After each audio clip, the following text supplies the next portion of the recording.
I was a prisoner in my own life. I was hopelessly addicted to drugs. Every morning, I would get up, go buy drugs, and then spend the rest of the day using, barely conscious, until I passed out again at the end of the night. I spent months at a time like that. I don't have a lot of memories from that time, but one thing I do remember very clearly is this incredible sense of awe and resentment I felt just watching normal people do normal things. I would see somebody meeting a friend for lunch, and it would seem inconceivable to me that anybody could be that free. They could just decide what to do with an afternoon. This talk isn't about addiction per se, but I'm telling you this because I really need you to understand where I'm coming from, how trapped I was, before I tell you that my life is amazing now. I'm clean, first and foremost.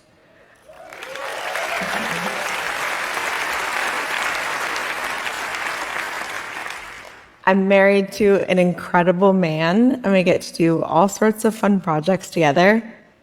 And I'm CEO of Astera Institute, a multi-billion-dollar private foundation that's pioneering a new approach to supporting innovative science and technology.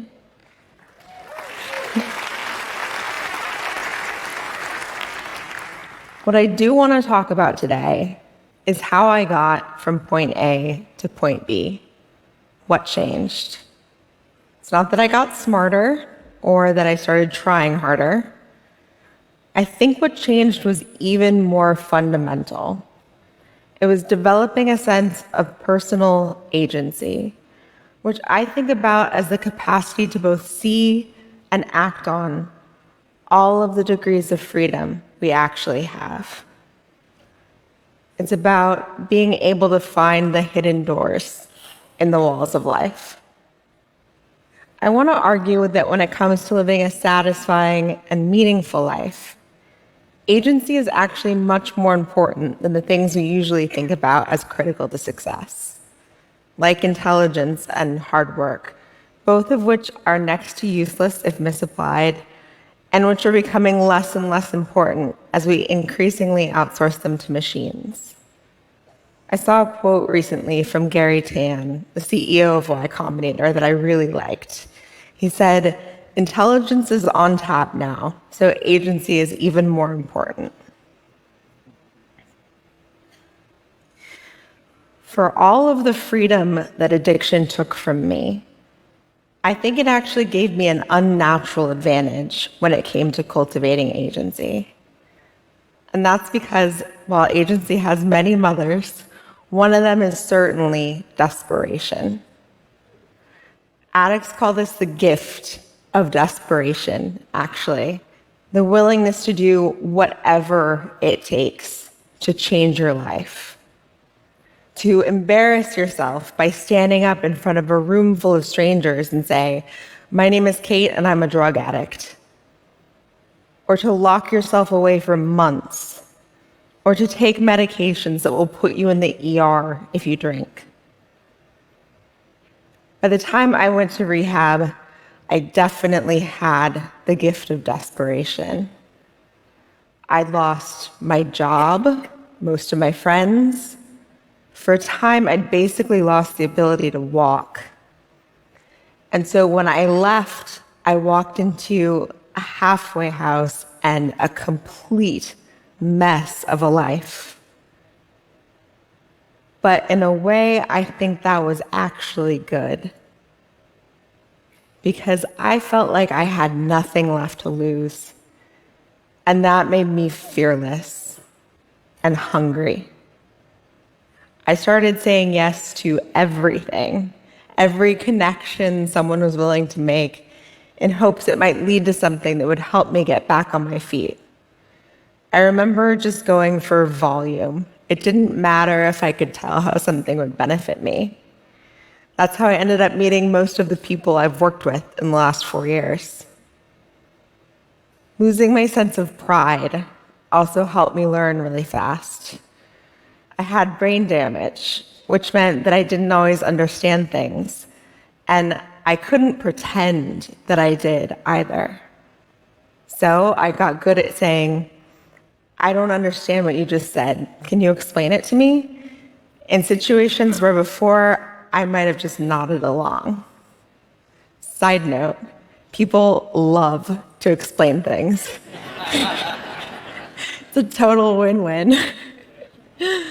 Now, I have great news, which is that you don't need to ruin your life and then rebuild it in order to learn to be more agentic.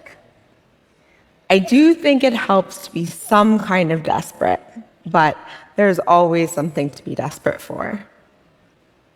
I felt that during COVID, as friends and I watched low-income countries struggle with vaccinations because they lacked adequate cold chain storage. So we created a company that created a shelf-stable vaccine, and we let that desperation drive us into clinical trials in under 6 months, faster than any startup in history. I felt another kind of desperation early on in my marriage when it seemed like there was an invisible wall between the two of us. So, in desperation, I learned how to resolve the emotional barriers that made it difficult for me to connect with people. I don't think agency is innate, but I do think most people learn it through sheer luck. If it's not the luck of desperation, then maybe it's just the luck of seeing somebody highly agentic operating up close. I also think, though, that it can be learned systematically and by many more people. I want to share some of the tactics I've learned for becoming more agentic.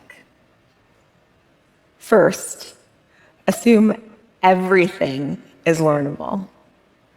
I gave the example of learning to connect with my husband, but I could have just as easily spoken from personal experience about learning to be more optimistic or curious.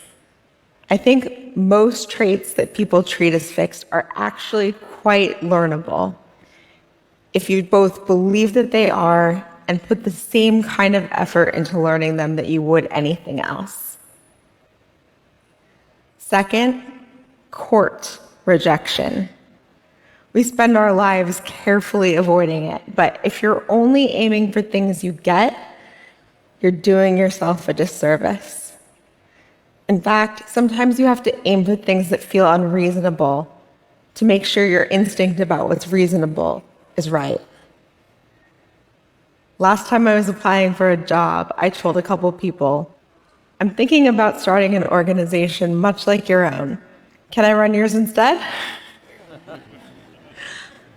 A little delusional, maybe. But the thing is, sometimes delusional works. Third, seek real feedback. Pretty much every one of us has something holding us back that we're completely blind to and that's obvious to other people. Don't you want to know what that is? The single best way to find out is to give people a way to tell you anonymously. I know that might sound scary. It was to me at first, but it can also be exhilarating. I have an anonymous feedback box linked to my Twitter profile, and it has honestly been life-changing. Not just in terms of the specific feedback I've gotten, but in knowing that I'm not trying to hide things from myself anymore. If I could go back in time 5 years and talk to the person that I was then and tell her that I would one day experience that kind of freedom, to not have to hide things, to do whatever I feel like with my afternoons, to be basically happy